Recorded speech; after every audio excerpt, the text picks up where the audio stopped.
पेठवडगाव इथले संतोष माळवदे हे वैद्यकीय प्रमाणपत्र आणण्यासाठी हातकणंगले ग्रामीण रुग्णालयात गेले होते. तपासणी करताना अंगावरील दागिने आणि इतर साहित्य काढून ठेवण्यात आलं.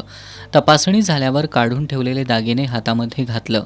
रुग्णालयातून घरी गेल्यानंतर हातात ब्रेसलेट नसल्याचं माळवदे यांना लक्षात आलं. ब्रेसलेट शोधण्यासाठी ते पुन्हा हातकणंगले इथल्या ग्रामीण रुग्णालयात गेले. त्यांनी वैद्यकीय अधीक्षक डॉक्टर राजेश जाधव आणि वैद्यकीय अधिकारी डॉक्टर प्रतीक्षा लगड यांच्याकडे चौकशी केली.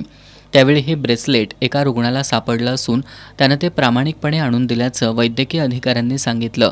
ओळख पटवून वैद्यकीय अधीक्षक राजेश जाधव, वैद्यकीय अधिकारी प्रतीक्षा लगड, डॉक्टर सतीश कोगनोळे, अजित भंडारी आणि निवास कुदळे यांनी माळवदे यांना ब्रेसलेट परत केलं.